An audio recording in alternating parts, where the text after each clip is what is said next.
Everyone, welcome back to my channel. আমি প্রমিলার ব্লগটা শুরু করলাম সকালবেলা থেকে। তো সকালবেলায় উঠেই ঘর দূর মুছে টুছে ধরো রান্না বান্না করা কমপ্লিট, মানে ভাত আলুর তরকারি এটাই করেছি জলখাবারে। আর দেখি দুপুরে কি হয়, তোমাদের তো শেয়ার করবোই দুপুরে কী করছি। তো চলো দেখতে থাকো ব্লগটা। আশা রাখি আজকের ব্লগটা তোমাদের ভালো লাগবে, সেই আশায় আমার ব্লগটা শুরু করা। ভাত আর আলুর তরকারি তো করেছিলাম জলখাবারে, তো এখন একটু ডিমের পোচ করতে চলে এসেছি আমাদের 3 জনের জন্য। তো ওই দিয়ে আজকে জলখাবারটা খাওয়া হবে। আর আমি তো ডিমের পোচ খেতে খুবই ভালোবাসি, ছেলেও মোটামুটি ভালোবাসে, মানে ডিম অতটা পছন্দ করে না, তবু ডিমের পোচটা ভালোবাসে। আর শান্তনুও ভালোবাসে, তবে ওরা বাবা ছেলে এতটা ডিম আমার মতন মানে খায় না তা না, শান্তনু খায় ভালোই, কিন্তু ছেলেটা আমার ডিম খাওয়া নিয়ে খুব ঝামেলা করে। আমার সব থেকে মাছ মাংস এইসবের থেকে আমার সব থেকে ফেভারিট হচ্ছে ডিম।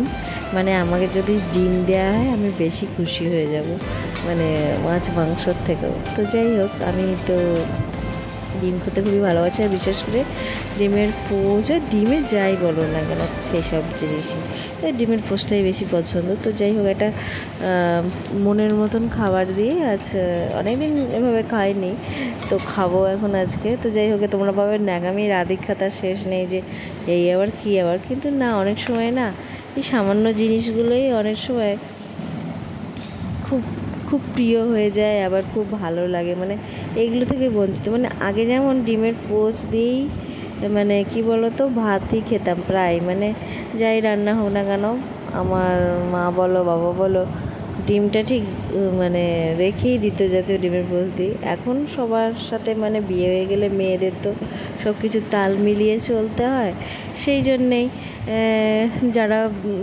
বিবাহিত নারী তারা তো বোঝোই যে সংসারে সবার সাথে তাল মিলিয়ে খেতে হয়, অনেক নিজের পছন্দ তখন ভুলতে হয়, এই যা, আর কিছুই না। তো চলো, ঘি তরকারি ভাত এসব দেওয়া হয়ে মানে খাওয়া দাওয়া হয়ে গেছে। এবার দুপুরে রান্না করতে এলাম। আজকে কচুর লতি চিংড়ি মাছ দিয়ে করব। তো চিংড়ি মাছটা দেখো এখন কাটতে হবে, আর এই কচি দুধগুলো কেটে আমি জলের মধ্যে সেদ্ধ করতে দিয়ে দিচ্ছি। তো কাটাও কমপ্লিট চিংড়ি মাছগুলো, এবার নুন হলুদ মাখিয়ে এগুলো ভেজে নিই। আর যা বলছিলাম, কচুর লতি কিন্তু আমি আগে একদমই খেতাম না, কারণ আমার বাবা এসব আনতো না কখনোই।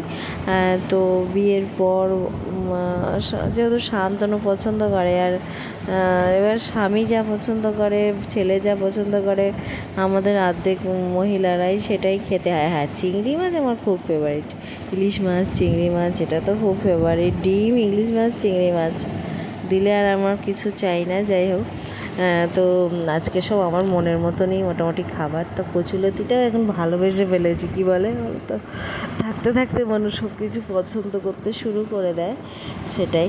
তো আমার বাবা অবশ্য কচু ঘেঁচু এসব খুব একটা পছন্দ করে না বলে বাড়িতে আনে না। তো দেখবে বাড়ির যে কর্তা পুরুষ মানুষ, তার পছন্দটাই বেশি সাধারণত আমরা করি, গুরুত্ব দিই, ভালো লাগে। এটা কোনো আমাদের দুঃখ না বা দায়বদ্ধতা না, ভালো লাগে। আমরা ভাবি যে তার পুরুষ মানুষরা যেটা খায় সেটাই খেতে ইচ্ছা করে, এটাই। তো যাই হোক, আদা জিরে এটা গরম তেলে ভেজে নিচ্ছি। আর আজকে রসুন দিয়ে করব, কারণ শান্তনু আমাকে বলে দিয়েছে একটু বেশি করে রসুন দিয়ে তৈরি করতে। আর সত্যি বলতে কি বলো তো, রান্না বান্না আমি যেমন করতে ভালোবাসি, শান্তনু কিন্তু রান্না করতে জানে, খেতেও খুব ভালোবাসে।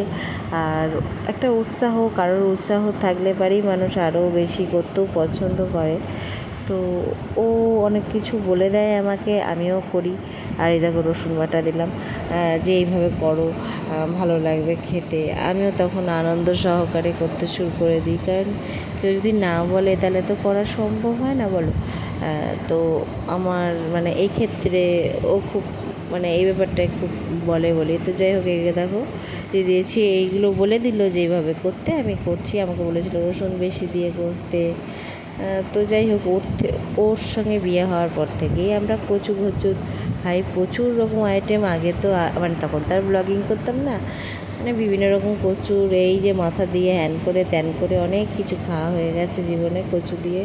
আর কচু দুটিটা না এখন খুব ভালো লেগে গেছে। আর কচু খাওয়াতে বলে খুব ভালো, রক্ত পরিষ্কার করে, তো সেই জন্য আরও। আর মেয়েদের তো একটু আয়রন জাতীয় জিনিসটাই বেশি খাওয়া প্রয়োজন বলো। তো যাই হোক, এতে তো বলে রক্ত হয়, পরিষ্কার করে, সবই ভালো। তো দেখো দেখো চিংড়ি মাছগুলো দিয়ে দিলাম, দিয়ে সুন্দর করে নাড়াচাড়া করে যতক্ষণ না মানে কি বলবো একটা গ্যাদগ্যাদানি ভাবটা থাকে ততক্ষণ ওই নাড়তে থাকবো। শুকনো শুকনো হলে নামিয়ে নেবো। তো একবারে খাওয়া দাওয়ার সময় আসছি। তো দেখো ভাত খেতে বসে পড়েছি। আর আজকে এদিকে আলোটা খুব কম, আরও দেখতে পাচ্ছ না, তিনজনেই এখন খাচ্ছি বসে। তোমাদের সামনে এসেছিলাম কি আসিনি এখন মনে হচ্ছে না, আজকে অসম্ভব মাথার যন্ত্রণা। যাই হোক, মাথার যন্ত্রণা করছে, একটু খাওয়া দাওয়া করবো এখন মাছ ছেলেতে টানা ঘুম। তো চলো, শুভরাত্রি আজকের মতন। কালকে আবার নতুন একটা ব্লগ নিয়ে আবার হাজির হবো তোমাদের সামনে।